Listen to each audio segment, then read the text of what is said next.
Just have caffeine just going in intravenously. Yeah, how's it been for you guys all weekend? Amazing, especially the panel today. Yes, that was amazing. Thank you. Don't blame me. Thank Warner Brothers. That was unbelievable. It's the first time we've gone out into the audience and watched, and I'm super glad we did, because that was apparently the screens are really only used for the film, the Warner Brothers films. So the fact that they let us use that was pretty cool.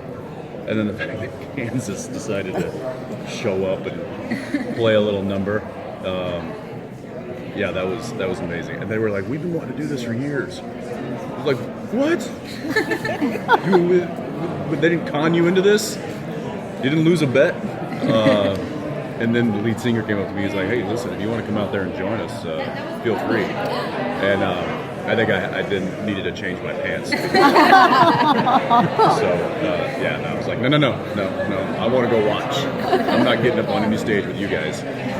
So after that devastating finale, where we ended up losing everybody, it seemed like. Yeah, the bloodbath. Where do we catch up with the brothers in the next season? The exact moment we left off. Okay. So yeah, literally with Cass at Dean's feet is where we show up, and it's interesting because Mom is gone and presumably dead. Crowley just killed himself. Cass is now lying dead at Dean's feet. Kelly's gone. Like there's too much for where we pick up, in my opinion, which we've already filmed this. There's too much for Dean to process at that moment. So he does he does the thing that he knows how to do best, and that is neutralize the threat.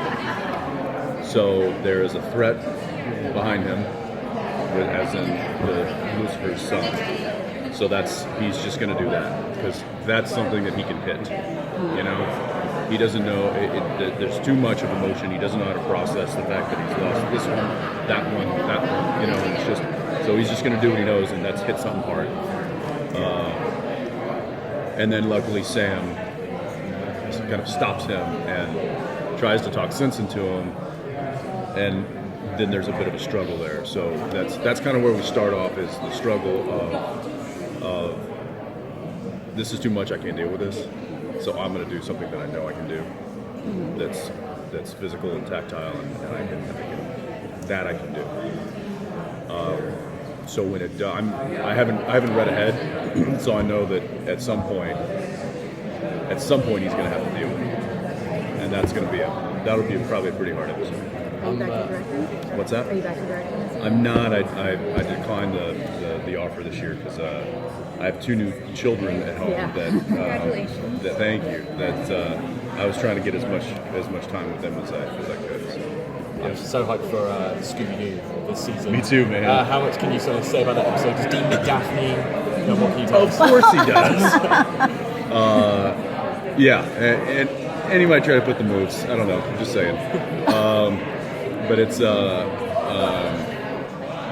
really everybody's super excited about it. And I'm sure we've already done all the voiceover. We did that back in February, and we've seen some renderings. And I don't want to give away too much, but it'll be the majority of the show.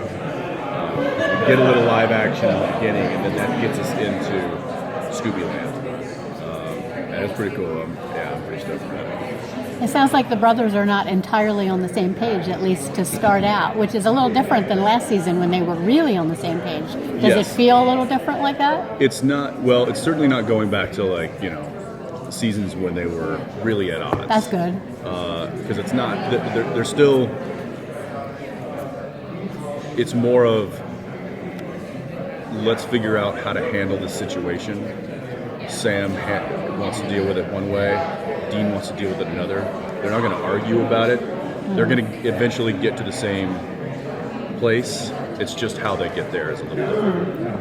It's good. Yeah. Going back to Crowley, if Sam or Dean were able to talk to him one last time, what would they have said to him?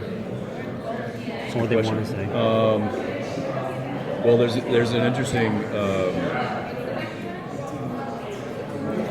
there's a, I think I may have mentioned this before. Dean decides to once he starts to realize the severity of the situation, he tries to reach out to God, which, as we all know, is God. But he figures he'll take a stab at it, and he does mention he's like, bring Crowley back, bring them all back. So I think there is even though Crowley was kind of was obviously a bad guy, had his own agenda and stuff. I think what he did was not something that they ever expected to happen, and I think it was very telling of kind of his.